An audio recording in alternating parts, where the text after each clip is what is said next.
So here we are, 2 years in the making, second record done. How'd you feel? Relieved, probably. It's good to have Favourite Worry finished. I think following on from Tales from the Thames Delta, there was always a change, I think, that was going to occur in the writing and making this record. I think we wanted to very much go back to the roots of what we felt the band were and write music that was really close to our heart, it's a very autobiographical album. I think it was very important to us to write music that we liked and in a style that we enjoyed and that we wanted to listen to. And I think with Favourite Worry, it's taken some time to get there, but the ability of the band and the songwriting of the band and the sound of the band for me has gone up. I think a lot of people.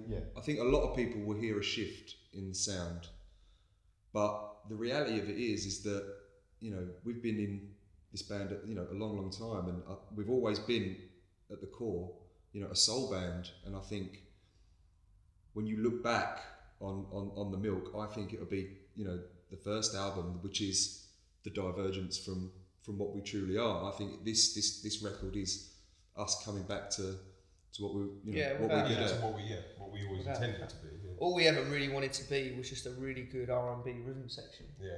And we've allowed ourselves to be that this time, without distraction. We've got lots of very talented friends that have helped us play on this record.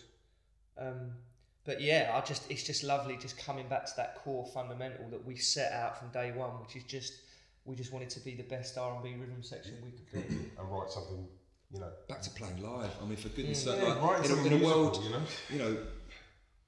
live bands. I think it's a prerequisite that you have to be good at playing live. Otherwise, you're the same as. Well, I mean, let's say it. This whole record was done on live takes. I wasn't 100% convinced that we'd be able to do it from track 1 to track 10, but I'm fucking proud of the fact that we did. Really early in the agenda as well. That was one of the fun sort of founding principles of what we wanted the record to be. Was going to be a live performance in the studio, capturing a moment. I think shame on any band that don't do that, because that's what bands should be. There's too many versions of music out there whereby it's programmed and it's kind of machine led. I think if you're a live band, you have to be live. I think that's there's time and place for hits to be made on laptops, but when you're talking about a group of musicians that are in a band, it's like, well, if you can't, all of our you can't smash it live. What are you doing? All of the favourite records that we reference for this album were all recorded in that way, in that traditional. The performance and the musicianship and the beauty of the record comes from the musicians and the members of the band. We spoke to Paul about that at length. What is it about those old, those 70s records, the Isaac Hayes record? What is it that makes them different? Why do they sound so good? Yeah, and it's not, there's microphones and there's rooms and all that, and there's great producers, but essentially it's how good the players are in the room playing. Yeah, Paul just said, didn't he? The reason they sound so good is because the players were so good. And the thing is,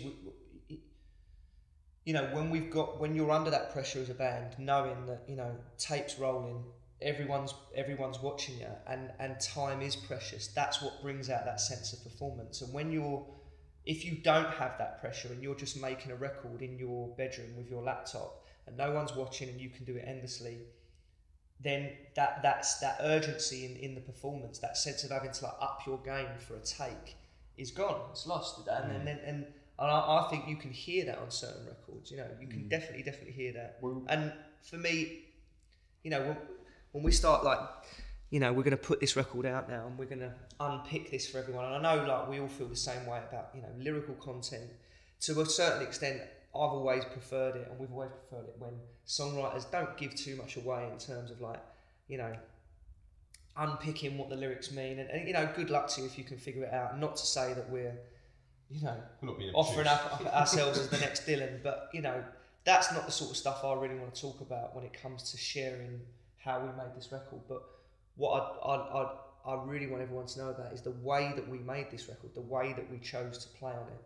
because it's something we're so proud of. We made a decision. I remember it was like within the first sort of 3 or 4 months. It was like, who do you want to work with? And we were like, Paul Butler from the Bees. Yeah.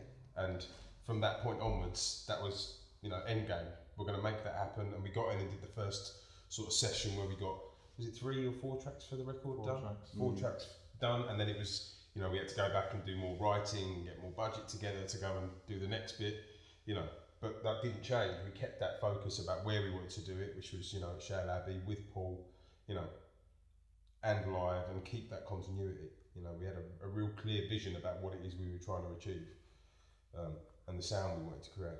Favourite Worry, I think, was always about creating a moment in time and in a place. And with a man with Paul's calibre, I think we achieved that. 'Cause you're my favorite.